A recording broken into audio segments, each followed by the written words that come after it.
Hello and welcome to VIDEODRONE, a podcast about movies and TV shows and popular culture and other fun things like that. This week, we're talking mostly TV. My name's Ben Vanel. I'm joined by Tommy Dassler. How you going, Tony? Top of the morning to you, Ben. Oh, yeah. Did the mic pick that up? Did that get in there? I certainly heard it, yeah. Well, then you're hearing me through the mic. so is everyone. Unless I somehow have extremely sensitive hearing and can pick up things across town, basically. Yeah, you could hear me from your house. I mean, you know what the stupid thing is? So we had a couple of technical difficulties at the setting this recording up. And we're not joined by Jen Fricker today. She's out sick at the last minute. So we were fucking around trying to get our different off-site recording situations happening. We could have just pivoted to doing this in the same room quite easily. Now that we're not relying on an interstate guest to join us, we could have just driven down the road, but I don't know. You know how I love to fuck around with microphone settings and bullshit like that because it doesn't work despite being set up the exact same as the last time. Yeah, you love to just like unplug a cord and then plug it in literally the exact same way. And for some reason, that's done it. That's made it work. Yeah. It really is one of life's great pleasures. It's really handy. I love it too. You feel bad because you sense the frustration through the other person. And, you're trying to help and you're trying to offer suggestions. But when you're on the other side of it and you're getting those suggestions, you're like, of course I fucking tried that. And what I like about it the most, even just being on the other side of it, is it just takes me back to the years between 2020 and 2021. Of just having to do this remotely and something like this happening every week and it being piled onto the stresses of the pandemic and the futility of what life felt like and the kind of like the increasing realization of our own mortality. That's the bit I like about it the most, is that it puts me back in that zone. I love to kick off a podcast recording mid-PTSD. It really... mwah. Yep. It's the seasoning we all love. But yes, we have lost Jen to illness at the last minute, which, look, some might say... if ever there was an episode of TV that you were going to fake a sickie in order to not have to talk about, it might be Season 2, Episode 8 of Severance. Yeah, it is. And I mean, obviously, I'm always curious to hear what Jen thinks because she's very intelligent and thoughtful and has a great read on TV, being, in the biz. But fucking hell, this is one where I think people are a bit all over the place. Yeah. I've taken a scan of the Reddit and the comments and all that stuff. People are mostly very passionately defending it in those, the superfan areas. Just quickly, if anyone's freaking out, we're not going to spoil it right now. Every week we do Severance in the back end. Yes. We'll have time-coded it, all of that kind of stuff. So we're not going to... I can feel people, in their cars being like, no, I'm not... I haven't watched... No! What are they doing? The sphincter clenching up while they're riding their motorbike and unable to skip this... It's funny because I feel that way, even just... scanning, because I didn't get around to watching it until 3 days later. Yeah. And it really is the show at the moment that you scanning Instagram and just seeing a picture of Patricia Arquette and going fuck, just knowing that there was going to be some comment in the caption about this person's take on the episode. Totally. I used to do the pod about Game of Thrones, and we watched it, as immediately as we could in Australia. Yeah. But I'd be getting up in the morning and it had been out for 5 hours or so. And I'm like, I've had to mute Game of Thrones on Twitter. Yeah. I've had to do all that shit. And I remember years ago now, because I was watching it, live as it was airing, and waking up one morning and having done all of that shit, and then some motherfucker on Facebook just posting... the Red Wedding. Wow. Yeah. And just knowing you can't. Now I know something's coming, and it genuinely took away all the surprise, which was brutal. So we won't do that. Because it's also the weird thing about it with Severance, and this happens every now and then with some shows, but not really. I mean, people are watching it week to week, but at least with a show Yeah, Game of Thrones, Breaking Bad, whatever it is in the day. It was on at a set time in the Yeah. States at least. So it's like, okay, well, people are watching it week to week there. So I guess some people have the mentality of like, fair game, you know. It's, Right. if you're into it, you're watching it live or whatever. And if you couldn't watch it at the time, you may, you know, mute the hashtags or whatever. Sure. But this show just kind of goes up into the, you know what I mean? It's not like, Yeah. it's not like the majority of us are sitting down and watching at a prescribed time. It just, it kind of just goes out into the ether. But it is Yeah. really very much treated like, well, hey, I watched it the minute it went up, and it goes for an hour, and Yep. so that time period has elapsed. Right, exactly. Yeah. Or yes, like someone like chucking up. I don't know. Like Netflix often just chucks the whole season up, and it's like, hey, Yeah. it's on you. But then I think yeah. people, when that happens, people have more respect about the spoiler stuff. They're like, well, yeah, we know that people may not have been able to binge 8 Yeah. episodes in a row. Yeah. Anyway, Severance will be the back half of the episode. Very excited to talk about this episode. It is Yeah. bound to be a divisive one. But before that, we should say that you Yeah. and I have seen Mickey 17. It is Bong Joon-ho's new film, Robert Pattinson, dark comedy. We're going to talk about that on the bonus episode this week. So big discussion of Mickey 17 over at patreon.com/filthycasualspod. You jump on the extremely kind and knowledgeable tier. You get access to the bonus episodes. You get access to everything we do. You get the essentially. full catalogue, too. We've Yeah. been doing these for, what, 4 or 5 years or something? So there's, like, tons yeah. of shit there in the archives. I think we're on episode 325, and that's all available when you sign up. All the stuff with Knox, all the stuff we've been doing since then. It's all of our bullshit and our, dumb life stories. All of our previous film and TV reviews before 2025 are on there. And then, the monthly special episodes, the mailbag episodes, all that shit's available under that tier. So, and I'm very excited to talk about Mickey 17. Yeah, it's big week for divisive media. Yeah. People are all over the place with that film. But we'll be going. There's a lot to say about it. We'll be going deep on that. That'll be out this Friday. So if you want to hear all that extra stuff, get onto the Patreon. But in the meantime, we got to talk, as we do every week. Well, for the last 3, we got to talk the White Lotus season 3. Episode 4. That's right. What was it called? Do you remember what the episode was called? I love how it's so funny how this trips us up every week. I've literally got the recap open, and it's like, surely that'd be at the top.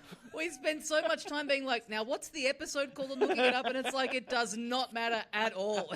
It's like, sometimes it's a fun reference to, like an oblique sort of thing. Yeah. Which are like, the Severance episode we'll talk about has a title like that, but also, it's fun in the jungle. I mean, I'm watching The Pit at the moment, also week to week, and as I talked about it on here a few weeks ago, it's like each episode is 1 hour of the same 17-hour shift. So those episode titles are just like 9 p.m. to 10 p.m. Beautiful. Real mechanical stuff. Yeah, I do love that. I'm gonna fucking find it. Hide or seek. There we go. Hide or seek. Gotta get it. So, episode 4. Let's do what we've been doing. Let's go group by group. Yeah. Let's where do start you as wanna we start? often, we always tend to start with the rat lifts. Let's start with the rat lifts. Let's go with the rat. Not the rat cliffs, as Parker Posey is. Yeah, I loved very. that. I loved that. We've got Tim. He's continuing to steal his wife's lorazepam. The family's all sitting in the living room again. Saxton's making another protein shake that he's trying to force Lockie to drink. We get POV smoothie cam. POV smoothie clam. Blending up the ingredients. Mm-hmm. Yep. And he's Lockie has his little sip, and he's like, "This is disgusting." And Saxon's like, "Hey, it's not for. We don't drink it for the taste." Yeah. We drink it for the. I forget the phrasing, but it's like, high T, all of the fucking vitamins and testosterone and all that bullshit. And then he's chastising for Piper for turning him for trying to turn Lockie into a, what does he say, like asexual, agender. Yeah, like an asexual, agender fucking. He calls him a gender goblin, I think. He makes some reference to being a little gender goblin with his penis tucked in, and then does the act out. Yeah, which look, gender goblin I haven't heard before. Yeah, great foreshadowing for like 3 seconds later, Saxon tucking it away, but old Papa Timothy just fully slips a giant cock out. Oh yeah. Was this to maybe, because, outside of the show, on HBO, this episode, premiering right after it, was the 4th season of The Righteous Gemstones. Right. And they love to show hog in that show, so that's true. I wonder if this was like a kind of a timed, like, just kind of slowly introduce it over the course of the evening to just kind of like, get us prepped. Yeah. I mean, HBO used to be very guilty of like the sex position and the like tits on screen in every second scene in Game of Thrones. Yep. Pouring one out for the girlies here. But yeah, this is basically, I can't remember what exactly triggers it, but Tim is basically feeling pretty fed up. He's exhausted. He's stressed. He's saying that he's jet lagged when they're like, we've been here for 3 days now. He's slamming the Lorazzies, thinking he's getting away with it. But the missus, she keeps a tight inventory. Yes. And so she's like, have you been getting into my lorazepam? and then Piper's sort of basically like, you don't have enough for a wellness retreat. Like, how many do you need? A wellness retreat. Yeah. But yeah, I guess also it's a reminder like, hey, we're going on that boat trip today with all of those strangers that we don't really get along with. Yeah. It is very funny that she's like, has anyone been taken, when she knows, like Tim took one from her. Yeah. So she knows that he's had one. Yes. It is so funny that her mind wouldn't immediately go to like, oh, well, of course he enjoyed it, so he's had a couple more. Yeah, like, she's just so oblivious to it. Yeah, and because I think, he's a bit like, hey, kids, come on, fess up. That's not on, all right? Yeah. And she absolutely, as is the case with, like, their relationship, she fully trusts him, believes in him, thinks he's the best guy in the world. That's true. Yep. And, boy, is she wrong. Yeah. He's so out of it that his dick's flopping out of his out of his robe. Which God, I wish Jen was here. Just like that, the weird boundary crossing of this family continues. Yep.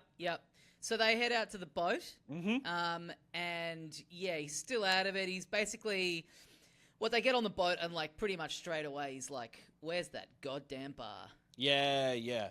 Does he doesn't grab his phone till afterwards, does he? But no, he's stressed out. He doesn't want to be here, and he starts slinging back whiskeys. I can't remember when it is. Is it on the boat or is it after, where the wife is like saying to the kids like, you're so lucky that your father is such a decent man, because the world is just full of these perverts and like just people who are cheating on their partners and dishonest with money, and God, you kids are so lucky. Yeah, I think very on the nose stuff from her. I know. She says it last week, and I think because what she says last week is like, I think she's talking to maybe Piper or Sax or Lockie, being like, you got to be careful. When you've got money. Yeah. Everyone else is gonna come after it. There's crooks and criminals everywhere, and so that also is kind of a bit of foreshadowing of this dodgy boat ride with all these fucking. Which we should say is being run by Greg. I forget what he's going by. Gary. Yeah. Being run by Gary, so it's his boat. He doesn't seem to want really anyone on there. No. It's a terrible host. No, I guess did they have dinner with him, or did Parker Posey's character is Victoria? By the way, I should start saying that. Yeah. Did they cross paths with Chloe, or? That's a good point. Why yeah, that's a good point. How do they end up on the boat? Because definitely, like, Chloe and God. Chelsea being friends. That's the Yes. link there. I sort of got the sense that it was just a bit of like a bit of an open invitation to everyone who's staying at the resort. I guess there certainly ends up being like, 40, 50 people on the boat. Yeah. So probably. But I think maybe last week that there must have been a crossing of paths with Parker Posey and Chloe, perhaps. So Chloe is essentially hosting it. She's the one who's happy to have people there. Yeah. Gary's like fucking sitting off on like a hidden poop deck, sipping his own drink for most of it. And I'll tell you who has gotten an invite. Australia's very own Rob Carlton. Yeah. Yes. Logie-winning Australian actor. Yeah. Rob Carlton. Really playing a classic Aussie in Thailand. Yeah. Yeah. Bizarre. Yeah. Because there are multiple Aussies in this episode. Yeah. Actual ones, as far as I can tell, unlike Pam, who is a New Zealander. But he's very good in his scene. Basically, everyone on the boat that interacts with Tim is essentially foreshadowing his potential future. Sure. It's a lot of blokes who've ended up in Thailand, as Gary implies later on. You're probably hiding for something. That's right. Yeah. Because I loved that exchange. Because that was kind of one of my theories. I think maybe last week. Like, he is gonna float. Hey, we can't go back to the States. Right. It's all done for me there. I'm gonna be arrested as soon as I land. Let's just hide out here. And this is where Gary says to him, they say there's two types of people who come to Thailand. You're either hiding from something or you're looking for something. Yeah. So which one are you? And so you can Um, tell he's sort of like starting to get into like Tim almost wanting to like pick his brain and be like, just me potentially living here. Yeah, because he's like, why are you here? And Gary's just like, I retired here, wanted to get away from the rat race. Yeah. I think he tells him he was in government work. I think this is where we start to unfold that sort of aspect of Greg/Gary. But Tim initially is like, I'm just here on a vacation with my family. Yeah. But then, he's like, but we'll see, could be one or the other. I'm just loving him, just flopping around. Basically, at one point, he's like, I think it's as he's talking to Rob Carlton, he's like splayed out. He's just absolutely fucked. Like, you're in this like one of the most beautiful environments you can be in. You're out on the water. You got this amazing scenery around you. The weather's good, and internally you're like, I am in hell. Because he's fucking so out of it. There's the bit where he tells Piper, like, you're the best, I love you, you're the perfect daughter. I couldn't imagine anything better than having you, as a daughter. And she's like, thank you. And he's tearing up. He's like crying. Yeah. He's like, so he's on one.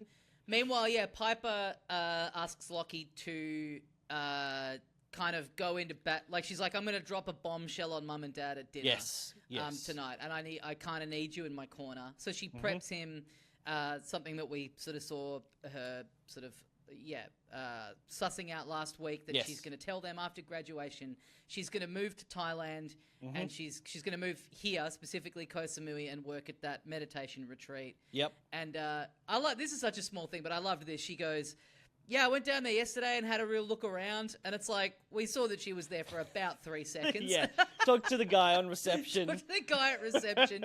She's like, I looked around, it just really felt right. Like, she was there for barely any time at all, but it's just like, made her mind up before she even got on the plane to be like, no, I've done my research. She tells Lockie, maybe for a year or indefinitely. Which I think is like, you're right. She has so little understanding of what it's actually going to be like. But I think for her, it's like, I just know I don't want to be where my family is. I just want to rebel for the sake of rebelling. Like, she like, clearly, it's not about the meditation or the culture or anything like that. It's about just like doing the thing that is like completely the opposite of her family and what they expect and what they're all about. And and so that's kind of the bulk of her stuff this episode. That, Yep. and then we got the boys. So yeah, sorry, no, sorry. so yeah, Saxon and Lockie. Saxon's basically like, It's like, I'm gonna get you laid. yeah, he Right? says these women, they're desperate, they're thirsty for young fucking cum. Oh god. YFC. And I've said it before, I'm loving Schwarzenegger in this. He's playing that role to perfection. Yep. So hateable. So he's mingling. He's like, hey, come on, Lockie, you know, let's get a photo, let's get a selfie with these girls. And then as the day progresses and Tim gets more drunk and Parker Posey gets more desperate for drugs, Lockie's fucking doing magic tricks. He's getting around people. He's having fun. Yeah. He's working the room. He is working the room. Yeah. Which was great, and he seems to be actually enjoying himself. Who knows what happens next week with those guys off on their full moon party? But yeah, that's right. Yeah, so they because as a sort of sort of sideline to this, Chloe ends up convincing Gary to let them take the boat to go to Copenhagen for the full moon party. He at first he's like no, and then he's like, oh fuck, whatever, I don't give a fuck. I'll stay at home. You guys, I don't give a god. I don't give a fucking rat's ass. So they're off to do that. There was a great Victoria line where I forget who it is. She's talking to a couple, and she says something like, "How long have you and you two been together?" Because she's about to say the other person's name. This is my read on it. She's about to say the other person's name, realizes she doesn't know the fucking name, and then just pivots the sentence to "How long have you two? You guys, you mates." Yeah, she's she again just fucking the MVP of this episode. So funny. Like again, people have been complaining about this season being slow or whatever, or not enough exciting things happening. It's like, it's a comedy, and every episode is funny. Like, I don't know really what more you want. Yeah, I agree that like nothing big is happening, but like it's one of those things where you go, is it just that you haven't watched the other seasons for a few years? Because it's not like in the other seasons there were fucking dynamite things happening. Like in that first season, the tension of the newlyweds and Murray, that was built up over and it was just like microaggressions for about 5 episodes or so. Like I feel like all of them have been pretty, you know, really character driven. Yeah. Really just like funny little moments without like, it's not the last. It's never been The Last of Us with like crazy shit happening every episode. I don't know what people are comparing it to, like the end where everything blows up. Right, but, like, exactly. They're comparing it to the last thing they remember from the last season, which was one part of one episode. Because like we've had a robbery. We've had like there's like the stuff with Tim is incredibly tense. Like he's getting investigated by the FBI. Like you know, that's very high stress. So he, once they're off the boat, he's like, I need the phone. Fuck this. Yeah. Gets on the blower to, I assume, his lawyer, who's basically like, this guy's gone down. He's going to jail. They will have frozen your assets. He's given everything up. Like, he has given up all the information he has, which means they know exactly what you've done. They've got all the fucking information. So you're fucked, essentially. And the lawyer's basically like, look, if you play ball, maybe we could get you like a few months in like a federal prison. And he's like, you know, some of them are actually all right. You know, we could talk to this person and maybe, you know, make sure we get you in this one. And he's freaking out. There is just no question. He gets back. He's going to jail. Yeah. Like, I think on the boat still, Parker Posey's talking about, like, or maybe it is afterwards, like, comparing the people on the boat to the people they know back home. And she's like, you know, like, they're not like the people at the country club. And he's like, oh, the people at the country club. Like, he's... I love that, realizing, oh, God, they'll all find out about it, These pricks are all going to be gossiping about me. And so, like, because, like, in real life, you know, financial crimes like this... Guys do go to federal prison for a few months. It is a breeze, and they fucking have the connections to get a job again. Like, it's not actually the end of his life. It's sort of, good point. It's like white collar. It's like kind of half of the course at a certain at a certain level. Yeah, Absolutely, totally, but he's totally. thinking of the social implications. He's thinking Yep. mainly, about his pride, about the way his wife views him, and Yeah. like his daughter. Like that's what all that shit is. High Is him achieving being family. like, And, yeah, I yeah. don't want to, I don't want to have the shame and the sort of the consequences of this more like personally, and so it's really piling up on the poor guy. Yeah. So there's something else that happens with Tim that maybe we'll get to because it ties into another character. Maybe we'll talk about that later. But meanwhile, Sure. on the boat, we also have Rick and Chelsea. Rick is huffing and puffing around. Yep. He's got a flight to Bangkok at 7 p.m., which he thinks gets him off the hook of going on this boat. He doesn't want to go on the fucking boat. He ends up being talked into it, basically. Chelsea's puppy dog face, just really. Yeah, tugging and I at the love heartstrings. when he gets on the boat because I forgot that this was kind of a thing. We sort of see this tension between Tim and Rick in like Ep 1 and maybe Ep 2. Yeah, maybe because we didn't really see much of it last week. Just seeing him get on the boat and Tim's look of like, this fucking guy. Yeah, on top of everything else. Yep. And I can't remember, has Rick... I think Rick bumps into, I think it's Amrita, his like meditation person. Is it on the way to the boat? I think it's after. I think he's after he's off the boat. Yeah. Oh yeah, because I think he's like, I'm not going on the full moon party. Like I've got shit to do. Yeah, because on the boat, he kind of gets backed into a corner a little bit by Chelsea, who's just like, you've got to let me in. You've got to tell me stuff. I don't want you going to Bangkok. Or this, why are you going? Yeah. And this is where he tells her that the guy that owns the resort is the guy who murdered his father.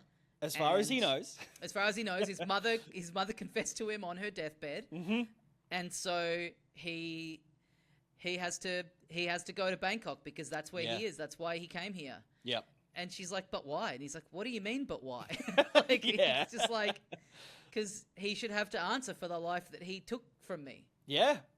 And it's not like he doesn't, he's not saying like, I'm going there to kill him. But it's like, I think pretty, like, if not like rational, it's understandable. Yeah. It's like, because and he keeps saying, and he said this in I think the last episode when he's doing the counseling or the meditation thing. Yep. He's like, my father was a good man. He was a do-gooder. He was so he's like really got this idea about who his father was, and certainly, I don't think unfairly, blames the outcome of his life on having not had a father, on his father being murdered before he was born. Yes. Which, there's a little ambiguity here, I reckon. Like, Chelsea's like, are you sure? Which I feel like you don't put in the show unless you're meant to question it too a little bit. Like, is this guy actually the murderer of his father? Yeah. Is it like his father? Is it like, what's the situation here? Was his father like doing something shitty and this guy was self-defense? That's definitely what it feels like. I mean, him really being sort of all in on what a great guy his father was. Yeah. And what a travesty this was. It really does seem to be pointing towards a confrontation with this man, the owner of the resort, where basically he finds out that, this idea that he's had of his father for his whole life is not accurate. Yes, absolutely. So he's kind of wrestling with this on the boat. Chelsea's having fun. She's having a chat. And then, I can't remember if anything sort of key pops up on the boat. But they get off the boat, they dock. He's like, off I go. And she's like, she thinks she's sort of somehow managed to or is able to kind of talk him out of it by telling him how sort of, misguided it is or whatever. And he's like, nah, I'm off. I'm going. Yeah. And so, he bumps into his meditation therapist who is like, I see hope for you. You can escape the karmic cycle. Like, it is possible for you to live the life that you always wanted to have. And so he's got this bubbling around in his head as well, which, I'm sure for him means like, well, take revenge on your father and everything will be fine. How is your father? Which, I mean, this is like I guess just an excuse to have him be able to talk to the to her. Yeah. But Chelsea ducking off to check in on the lady who works in the gift shop, who was boutique, who was there when the robbery happened. I thought was really nice. Yeah, totally. See how she's going. Yes. She is such a just like genuine, like warm-hearted person. She's an innocent. Yeah. Which could bode poorly, could bode well. I feel like this show in the past is mostly like, I mean, I guess Tanya was such a fucking naive person and she really copped it for that. She copped it in the neck. But I'd be shocked if like Chelsea gets murdered or I don't feel like that's where the vibe of this show is leading. It's pretty harsh. She's one of the few just like really nice, really bubbly, so then we've got the girlies. Yes. They get up, they want to party, they want to hit it. And it's Valentine, right? He recommends, he's like, "Hey, there's this beach club down the road that you guys would love. Like you'd fit right in there. It's totally your speed." And so they get there and it does look awesome. It's a really nice pool. It's like on the beach. There's a lot of people around. They're talking to these fuckwit Australians. Oh, God. Yeah, watch this with Bridget, and she was just like, this is so cringe. Like, they're so annoying. Are you guys on a tour as well? It really, I don't know if they're, like, ochering it up, but fuck the contrast of the Australian accent and the American one. It's just so, like, I don't love the American accent, but we sound like fucking morons. It really, anytime an Aussie pops up in that context, and you hear it for how it truly sounds. It's brutal stuff. But so, Jacqueline, she's talking to them, and then she sort of looks around and she has this realization that this resort is just full of old fucks. He's like, and that's a brutal casting call to get, isn't it? It's like, we need you to portray that this is just a brutal place to be. So just turn up and just sort of look how you look, I guess. Yeah, you'd just be an older guy laughing at a joke, and we're going to put that in slow-mo, and you're going to look like a monster. Just look like how you'd look when you go on a holiday and try to enjoy yourself. And that's going to be used to illustrate that this place that they're at is quite bad. Yeah. Because you're there. Exactly. Which, like, I do love that it's like literally from her perspective. So it's like, it's the it's not the female gaze. It's the rich TV star, on holiday, not wanting to having a midlife crisis gaze, where everyone around her is just triggering her insecurities essentially.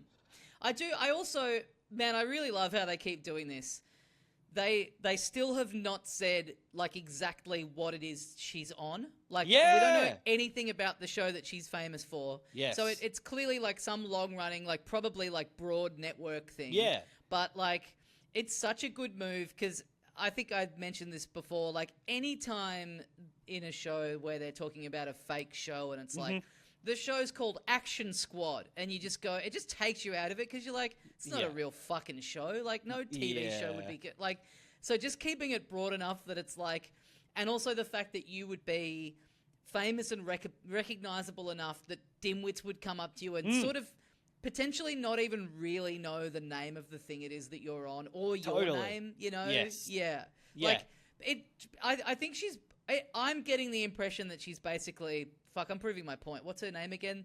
The main lady from like Law and Order SVU. Something like that. Oh yeah. Yeah. It's just been on for 20 something years. Yep. Very recognizable, but like, a show that people have maybe seen bits and pieces of here and there when the telly is on, but certainly not like I love this show that Pedro Pascal is in, like a real just like part of the furniture. She's like the main supporting actress on Grey's Anatomy. Yeah, totally. She's not the lead, but because like if the Aussies recognize her, like you say, it's got to be some big, broad international success, but like. Oh, you're on TV, aren't you? Is like the best you get. that level of recognition that it's like where it's like you're famous, aren't you? Right. Like, that kind of one is probably like probably does meet some legitimate big fans who've watched every episode, but most of it is this kind of stuff. Yeah. Just idiots going, And then her having to just sort of like bail out of the conversation by going like, anyway, enjoy your holiday. Yeah. I won't keep you. Yeah. But yeah, so she basically, is having a midlife crisis. She's looking around. Oh yeah, because also her younger boy toy, he is not replying to her texts. Yes. She's like, oh, he's on set, he's busy, but I've been messaging quite a bit. Yep. Which get the old eyebrow raise from Kate of like, oh, okay, the younger, he's not okay. Yeah. So yeah, I mean, she's we've sort of seen her talk about the work that she's had done, and so yeah, being around these old fucks after Valentine had been like, this is the place for you. So they go back and they're basically like, show us where the real shit is. So they go into town and they are told there's like is it every Sunday or something? He says. I think it's actually like a New Year's festival. Oh, but right, sure. I think maybe he's like, oh, there's like a market. It's great. It's lots of people there. It's a great part of town. Go check it out. And then, because I think I read after the fact like, oh yeah, it's this big festival. To like, fucking, how do you not know this is happening in Thailand when you're going to Thailand? Yeah. So the part of this is like kids in the street with their little water guns running around, and the girlies just get absolutely soaked. Oh, so good. They go Such a like threatening aura of these kids, which again, it's like totally from their perspective of like, oh no, we just want to have fun. We don't want to get wet. We've got our nice clothes on, and these it's kids. Like 40 degrees. You'll dry out in about 3 minutes. Yeah, totally. And so they're really acting like they're genuinely being attacked, and it's like. It's filmed that way as well. It's very, very funny. I thought that it's cool. scene. And so they go and take refuge in this convenience store, which I recognized immediately as a place that I went in to get a can of Coke one day. Hell yeah. It's got the really bright yellow walls. I turned to Laura. I'm like, we went in here, remember? Ah, sick. Finally! Yeah. Yeah, loved this weird little sequence. Yep. Them just kind of cowering in terror. The kids just like waiting at the door, ready to get them. It's like, and the stakes are just so low. Yeah. Yeah, exactly. Like, just change your perspective and you'll be having so much fun. Right. But like, no. But it's also like, they can't win. They're either at a place where they're like, oh no, this guy thought we'd fit in with these old ducks. But then here we are with these kids. Yeah. With like possibly the youngest people you could be hanging around with. Yeah. And we don't fit in here either. Yeah. So like, what do you want from this experience? Yeah. Which I feel like Valentine is fucking with them, right? Like he's obviously for sure. He's clearly fucking with them with the older retiree poolside hotel. But hey, I think he's just like, oh, whatever, you horny old birds. I'll just send you off to whatever funny thing I can think of. Yeah, I wonder if he's fucking with them with the first place. Because, you look at it and it's like, it just is a nice place. It's not like he's necessarily gone, like, oh, it's the place that old people go and hang out. I don't even think he would have... I don't even think it's necessarily like that kind of place. I think it's more just maybe it's like a coincidence that there does happen to be a couple of more elderly tour groups there. Because you look at it and it's not like some... decrepit, like, no, that's true. retiree village. It does look like it's a kind of a pumping, like it can be a bit of a hotspot, and it is busy. It could be. He could also have genuinely sent them there, knowing it is for a bit of an older crowd, and not thinking that that's a problem, because, like, he's fucking like a 20-year-old dude, and to him, these are, like, older women. Like, well, he's just there at work every day. He's not thinking about, they're like... Yeah. Hey, where do we go that's good? He's like, I don't know, there's that place next door that often has a DJ playing. Yeah, go there. What is... Sorry, is the White Lotus not good enough for you? Yeah. It's like, literally, this is the best place. Yeah. Anywhere else I'm going to send you is going to be a bit worse. Like, it is a bit like that in anywhere like that, where you're like, you are in this place that's like, beautiful climate, you got a nice pool, sometimes you got your own private pool, and you're like, what else is there? And then you walk down the road and you're hanging out at another resort and you're like, I mean, this is also nice, but this is just... we're just in sort of a different location. Yeah, we're just a bit further from our own hotel room now. And it's a bit less convenient because we can't just charge everything to the room. Yeah, we have to fuck around with all that cash and... Yeah. And so eventually he's like, okay, go to this bar. It's like, I think this is your vibe. I'll bring some boys. We'll show you a good time. And the boys show up, and they're kind of threatening Russian dudes.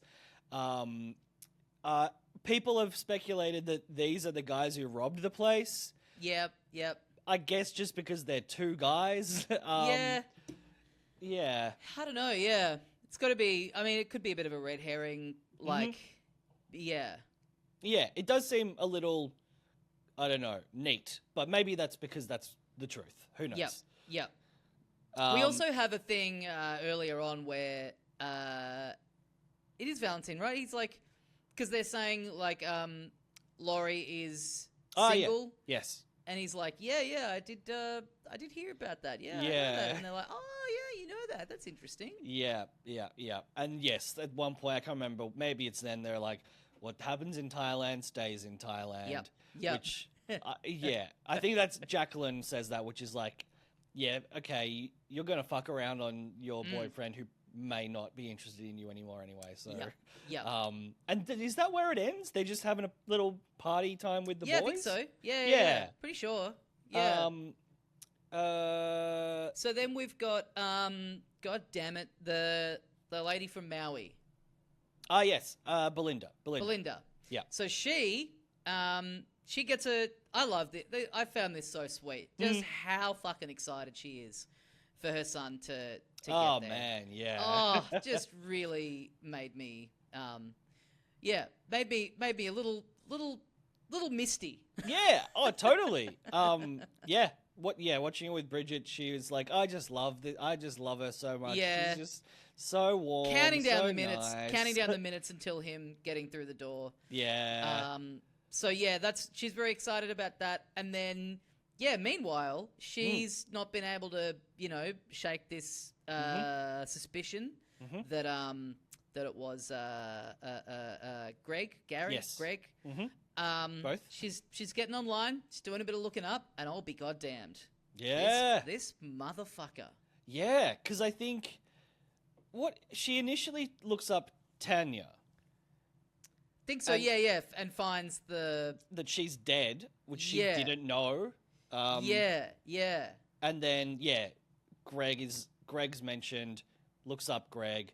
Greg is Gary. It's such a funny, like, for an anthology series. I kind of love linking this stuff through because, like, a friend of mine has watched all of it and was saying she's going to start watching season 3 with her partner who hasn't seen any of it. Right. And she's like, oh, but it's, because it's all... And I was like, I don't know. I mean, the other two are good. Like, maybe if you feel like rewatching them. But then as it's going on more and more, it's like, I don't know. You don't have to have seen it, but definitely, like, I don't know. You kind of should it. Like, all this stuff is like, well, this is so interesting. Like, you want to see the build-up of getting to this point. Yeah, and, like, there's, like, I think it's Belinda talks to Pornchai about it, and he's kind of like, there's this guy who... like, I recognized him. I swear that, I've seen him before. I've met him before. But he said, like, he didn't even, his eyes just, were like, I do not recognize you. You're a crazy woman. Yeah. And so, like, at least she mentions, she does the most minimal exposition that you would need to, like, not feel completely lost. But... yeah, like, it adds so much to actually know that Jennifer Coolidge is Tanya and that Greg/Gary has been in, the previous seasons and all of that stuff. So, it's, and it's like, I think 6 episodes and like 7 episodes are the first 2 seasons. So you can just fucking watch them in a couple of days. Fucking watch them. Couple of days. But yeah, nothing, that's kind of the extent of her, right? She looks him up. She realizes that it's him. So she's... then I can't remember if this is parallel or a bit afterwards, but Greg/Gary has not gone on to the full moon party. He's sitting in his incredible house. Yeah, with all the lights off. The glow of his laptop lighting his face as he scrolls through her Instagram profile. Yep. So, he's like told Chloe, like, I got some work to do. I got some things to clear up when I can't come on the party. And he's doing some creepy research into the woman who could sick the cops on him. Yeah. And I think one other thing we didn't just put a cap on is that, yes, Chloe, Chelsea, a bunch of other random party guests, and Saxon and Lachlan end up sailing off straight towards that giant full moon. Yeah. And that's where we leave. I think the entire episode. That's like I think so. conclusion, Yeah. right? Yeah. So meanwhile, we've got Guy Tok. He has a meeting with his with his boss. Yes. And I think we thought that he was maybe going to get fired, but Yeah. what they say instead is like, we need to get you a gun. Yeah. Fuck it. Like, obviously what happens is entirely Guy Tok's fault. So dumb. Yeah. But also not like some safety security training, not like, a couple of sessions on, how to be aware. What does he say to him? He's like, here it is. Why don't you head down to the shooting range when you get a chance? Yeah. And just kind of familiarize yourself with it. Yeah. But anyway, in the meantime, just here it is. Yeah. I'm just going to put this in a drawer now. Don't you forget that this is in here, you at home. Yeah. And hey, there's a key. I'm not going to run you through proper gun safety, Like, there's a whole... But I've got a license. Yeah. I don't think you do.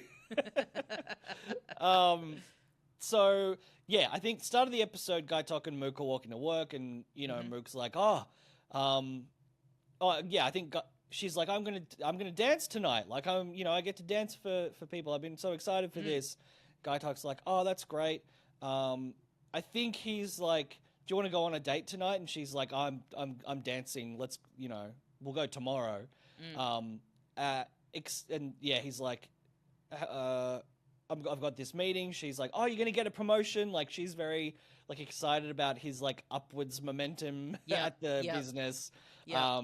And then, yeah, she checks back in later on while he's, like, looking at the gun and he's taking it out and he's like, oh, shit, I gotta fucking figure out how to use this damn thing.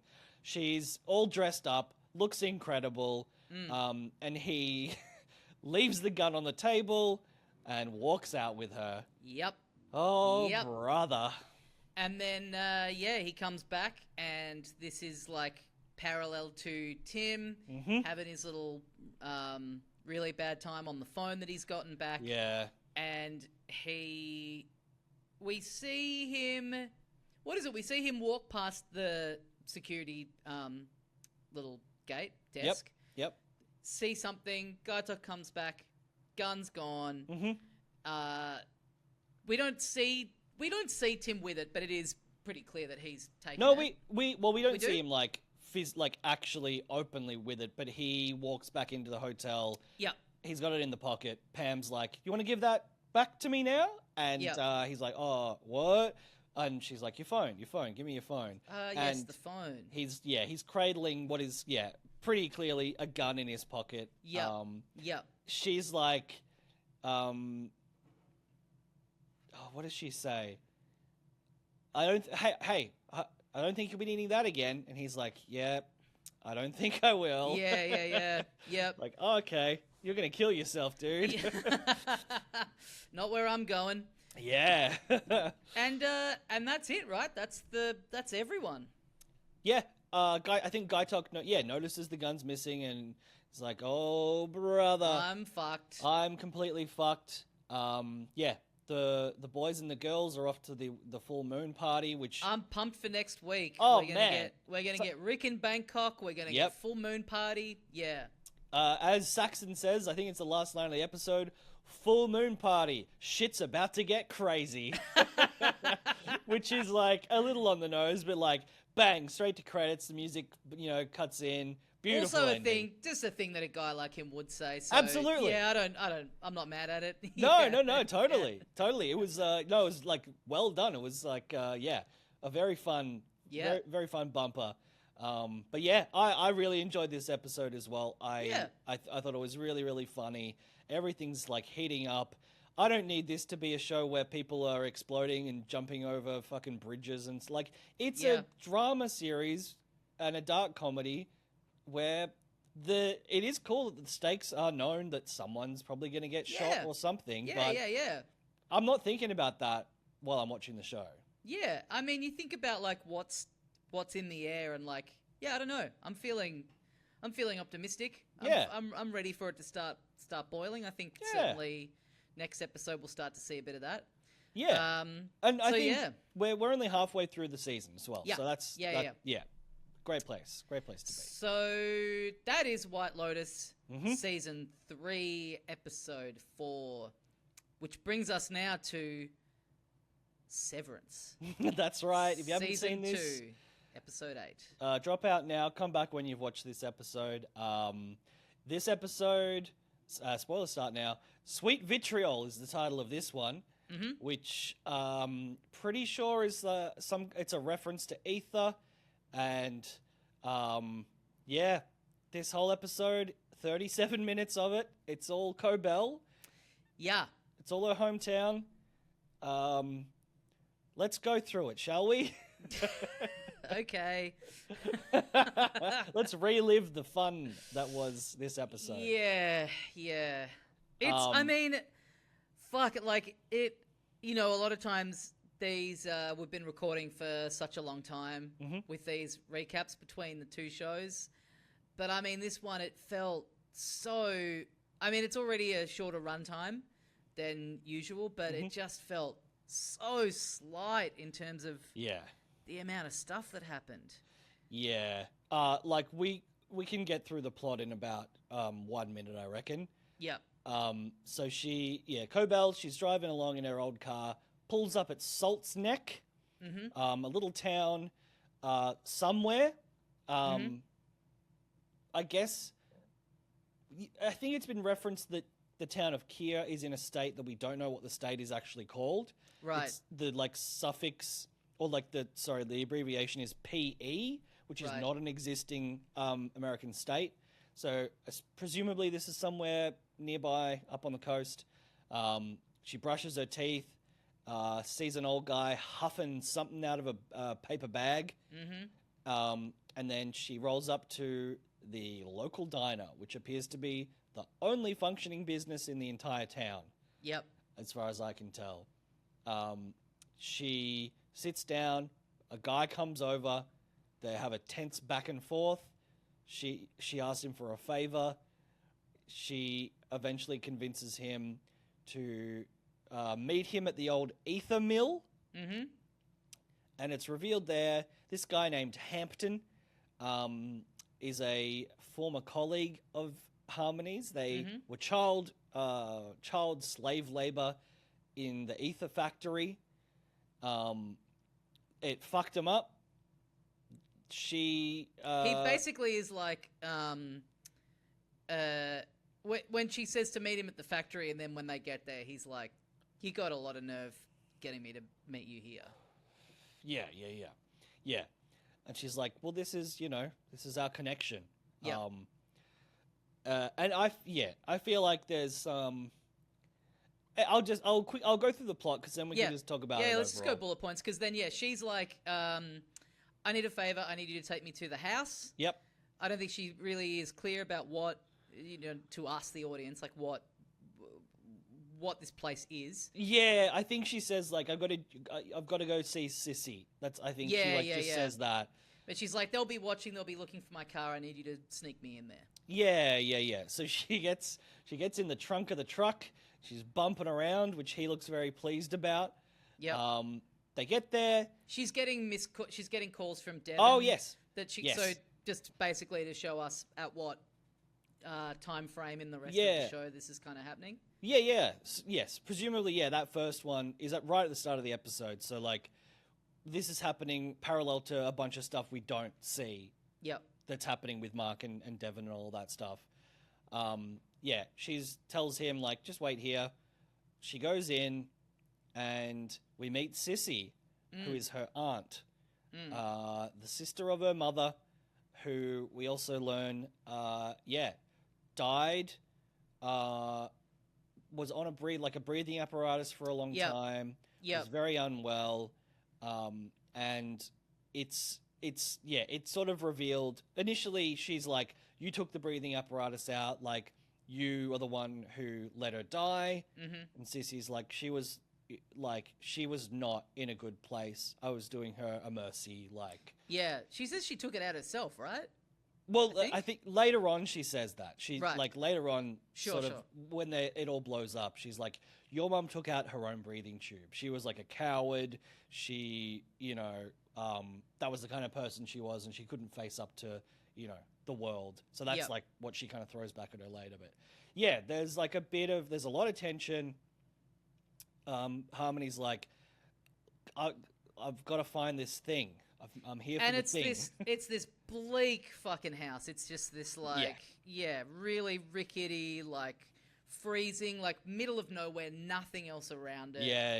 Just creaky old house. And because Sissy is like a pariah of the town.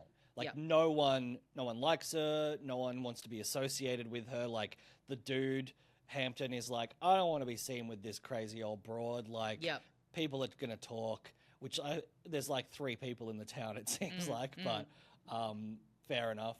So, Harmony's like, I'm here for the thing. I'm going to find it. Just tell me where it is.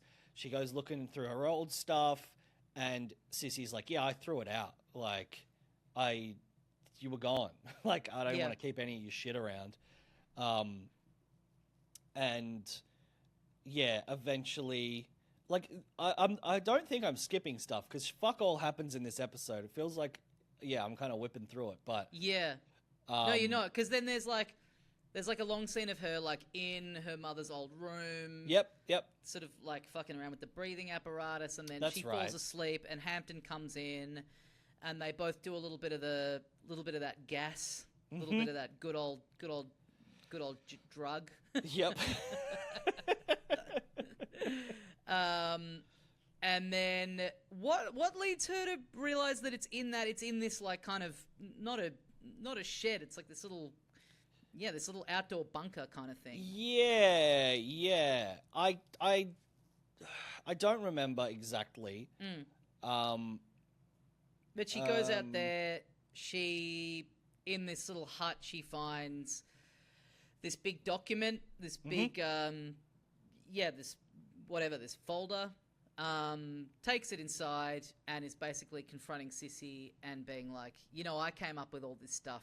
Yeah. I was told that my knowledge is Kia's, basically, but they kind of fucked me, and she's looking at it and is like, this can't be true. Goes to throw it in the fire. She gets it off her, and her and Hampton make their escape. Yeah. They see. I think Hampton starts like yelling, and there's like headlights approaching. Because I think the progression of it was like, she realizes that she needs to look in her mum's room, finds the key, goes in there, and there's nothing there. Right. And then I guess it's like, well, the last resort is like, or maybe she's like, I put some shit in the shack. Right. So she ends up there, finds, so it's like a bust, a statue of James Egan's head. Yep. Where the notes are contained, which I guess, is kind of a overt metaphor, because he is the one who's claimed to invent Severance. But she's flicking through it. You're seeing like the brainwaves, you're seeing all this stuff. Yep. She's like, I invented the OTC, I invented the Glasgow block, which that's the end of the episode. Hampton stays behind to slow down whoever it is that's coming. She drives away in the truck. Boom. Yeah, and done. she finally answers the call to Devon, who's like, because I assume this is all happening as she's like dodging the calls from Devon. This was when she was saying to Ragabi, "I'm going to call Bell." Yes. And she's like, "No." Yeah. So finally gets through to her. It's like, I've got Mark here. He's reintegrated, and she's like, "Yeah, tell me everything." Yeah. So basically setting up to go and kind of, team up with him. Which sort of seemed like also what was happening at the end of last episode. Oh, yeah. Yep. So, and the start of this, stylistically, location-wise, music, even just like a lot of the tone to start with, I was like, I'm into this, but it just felt like, I don't know, it felt a little like, you can't have an episode like the previous week without being a really confident team that are up for taking big swings and, you know, maybe not always hitting the mark. But this really felt like you're a bit too, I don't know, a bit too confident, a bit too like... this just didn't... to me, this didn't... There's some really good stuff in here, don't get me wrong, like the reveal that she came up with all this stuff. But everything in the middle was just like... It just felt like the scene of her in the room, her mother's room, it just... There was so many bits that just were like... When it's a 30-minute, 7-minute short ep, and it still feels like it was, you know, dragging and having too much padding in it. Like, I don't know, this was just... It was... I think also, too, having the Ortbo episode where you've already had this, like, very surreal, this real, like, pivot, you kind of get one of them a season where you can be a bit like, I don't know, it didn't really hit the moments like I would have liked, but that's all right. It's building to something. It's showing us all this stuff. Yeah, and very similarly, like, the very end of that episode, I think it was episode 4, it's like, oh, this is huge. Like, Irving has figured out it's Helena. He forces that, you know, the swap over. He gets fired. We don't ever see, you know, he gets murdered essentially off screen. Like, that's a big development for the plot, and it's going to impact the story and the relationships, and like that's huge. But like everything before that was a bit of a slog, and that one to me felt tonally a bit off, like a bit like I don't really know how to feel about this. It made sense. A lot of viewers thought it was a simulation because like it just didn't feel real, and it was real, so that's an odd thing. But I also think one of the main reasons it felt so slow or so frustrating is it's like episode 3 where Mark commits to reintegration, and we start to get that fucking like intense stuff happening to him. And I think at end of episode 3, that's what's happening. And so the Ortbo is like, also they're not addressing that at all.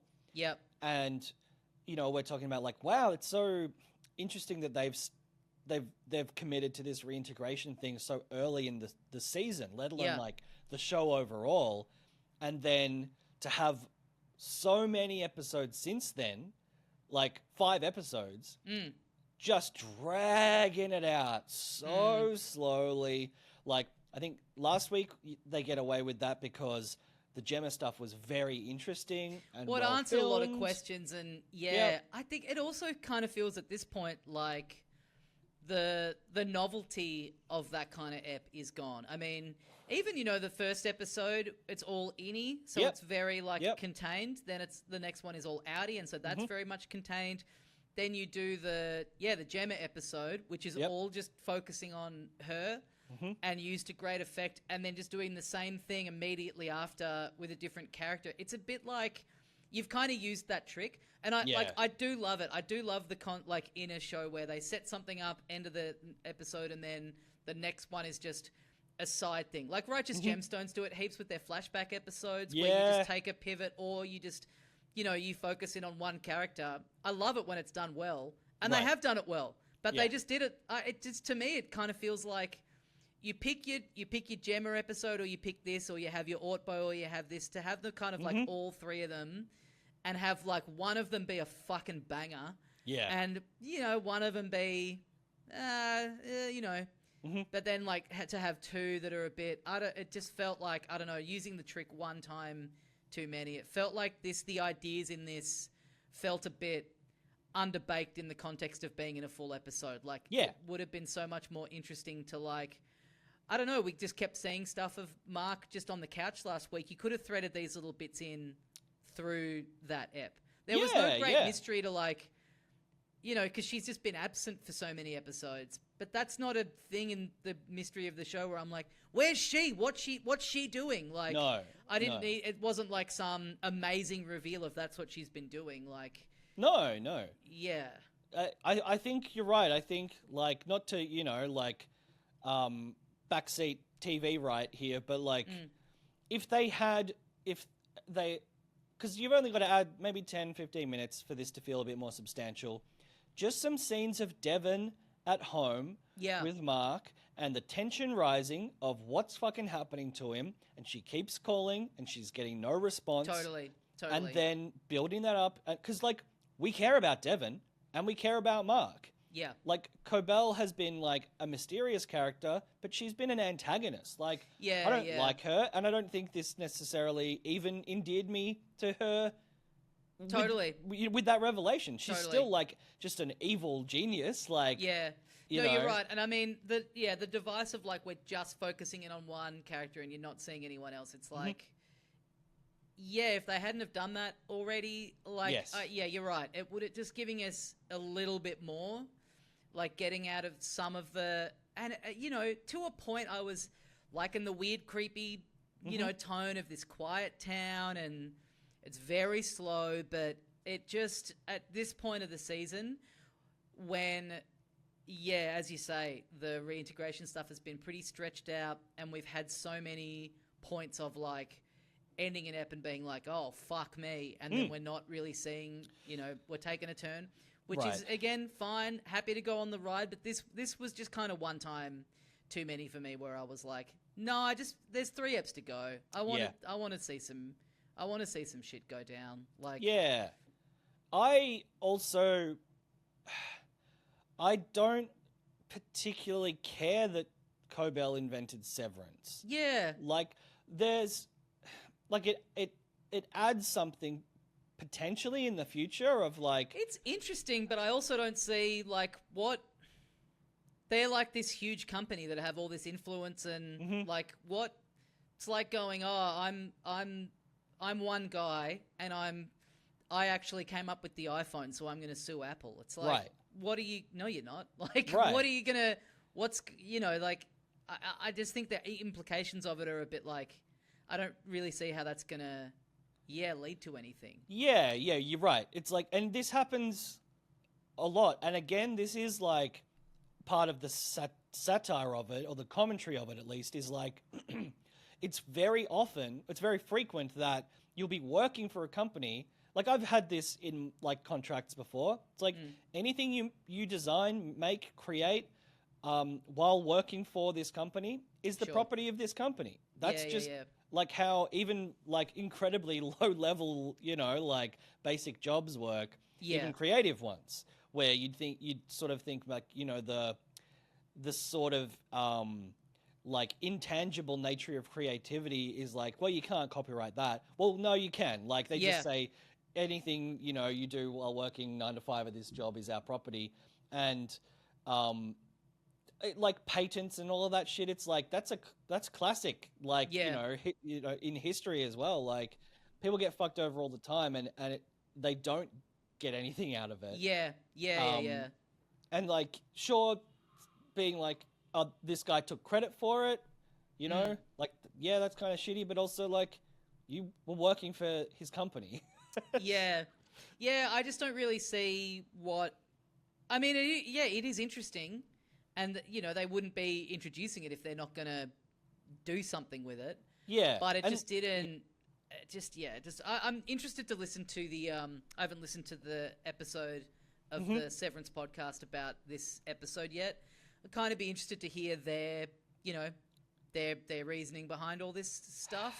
I mean, I've listened to it. I think they liked doing it. Yeah. They thought it was a cool, like with these other, episodes that are more, conceptual, like, they thought it was a cool idea. They want to learn more about this character. They love Patricia Arquette. They want to give her more stuff to do. And they, I think, view it as a really important revelation that's worth the build-up. And I mean, it is a cool idea, but I mean, and obviously, again, as you say, not to backseat television, right? And obviously, like, budgets and feasibility play a part in this. But I would have loved to see it as like a flashback episode to when the town was thriving and they were working at that fucked up factory, and that I would have been like, oh wow, this is like another fucking huge pivot. This is cool. Yeah. And, like, I guess potentially the issue is backing up. It's like the same structure as last week, but also who cares if it was really good and entertaining? Yeah. Then Yeah. that'd be worth it. I think it's like it's not so much that I can't see why her inventing Severance is important to reveal, because like sure, maybe now that we know as an audience how much she must know about this process, we know that she could have potentially an impact on dismantling it or changing it or fucking around with whatever's been going on. You know, the stuff that's been happening to Gemma, potentially she could help with. Like there are a lot of like plot implications, but I just didn't have an emotional response to it, you know? Like there's stuff that's happened in this show where I've been shocked or like I've been, you know, it's been like horrifying or it's been tragic. Like there's been stuff that has been revealed or has been delivered in a way that has really affected me. And taking aside what I just said about like the potential like plot implications, I just didn't really feel like it didn't impact me at all. Like, cool, okay. Totally. I mean, and this is what's cool about a show on streaming is that like it doesn't have to be a set, you know, number of minutes every week, like a you know, a network show or whatever. So I do like when a show on a streamer will just randomly have like a shorter episode. But this, as you say, felt like put some other stuff in to kind of make it a bit more rounded out. Or for me, there was just, even in such a short episode, there was so much drawn out padding stuff. So make it even, you know, make it 30 minute, like cuts. You know what I mean? If it had been a bit more like bang, bang, bang, here she is, and it was like a super concise, I'd be like, I still would have a lot of the same issues, but it wouldn't have felt, it just felt like a slog to get through. But just like everything in that house with Sissy was so drawn out, and I was like, I don't care. Like, this doesn't have the tension of like, you know, when they're on the 7th floor and everything's very slow and there's this real creepy tension to it. I was just a bit like, this fucking decrepit old house and this old woman, like, whatever. Like, there's no stakes here. Like, exactly. Like, I don't care about this character. Like, I actively don't like her. Nothing about this. Like, if they had managed to really endear this character to me, which I feel like, as you say, they could have done if they had showed her childhood, which sounds like it would have been really fucked up. I just needed that, a bit more of that, to empathize with this character and to care about this revelation. Because, like, okay, so it wasn't an Egan who invented it. It was someone who loves the Egans and has been dedicated to the Egans. Right. And I also don't like. You know? It's like, all right, cool. I mean, look, getting to the place at the end of, she's now got this info. She's going to link up with Mark and Devon. I mean, cool. We've got two more. I'm pumped for them, but this was a after and obviously hard to come off the back of last week. One of the not just a great episode of this show, but really of any show. Always going to be a big ask, but oof. So we've only got 2 episodes to who knows what. Like, probably set up another big cliffhanger, but like, I will say, like, it's interesting. Like, it, you know, again, I kind of think, like, on the one hand, well, you don't get a masterpiece like last week without also taking swings like this one. So it kind of is a bit of a thing of like, all right, well, if that's what it takes, and perhaps the series then taken on a whole, you know, looking back at this one, everything kind of has its place. And it is exciting to be like, I truly don't know what direction they're going to go in for the last 2. So that's interesting, at least, like chucking it on and being like, this could be literally anything. Is fun and really rare. Yes, that is very true. I think at the start of the season or before the premiere even, there were some critics who had been given the whole season and were like, it's really good. It's a great cohesive season. Where it ends up is another, you know, complete mind fuck, and they've done it again. So presumably, after we finish this season and certainly rewatching it, it's like, okay, 37 minutes episode, whatever, that's fine. I'll watch that, of course, because I can watch the next one. Exactly. Once, yeah, as of like as of 4 days time, Right. It kind of our read on it for it being our little taste for the week, Right. is immediately irrelevant because anyone watching it now can just be on the couch and be like, oh, I don't know, do you want to fucking watch the next one before we go to bed? Yeah. I left a bit of a bad taste in my mouth. You can just roll straight through. So like, Totally. you know, the whole thing of how you consume it week to week literally only exists for 6 days, and then it's sort of completely irrelevant for the rest of human existence. Yes.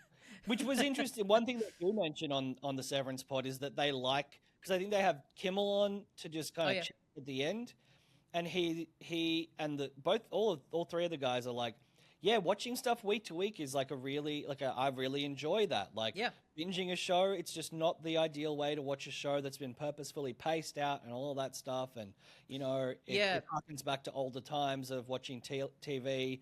But yeah, it feels like this episode specifically was like not benefited by that. Yeah, it's funny too, because I've had people message me about White Lotus and go like, man, I'm fucking finding this season slow, boring going. And I'm like, I mean, I'm doing a pod about it every week, so I'm like going through it. So I'm just enjoying it on that level. Like it's it's making me think about all that stuff a little more than like, yeah, I don't know, maybe I would be finding it slow, but I'm also like a big fan of a lot of people that are in it as well. So just seeing Gog on the screen for a bit, I'm like, that's doing it for me. That's enough. Yeah. So I don't know, like you say, maybe in a week's time,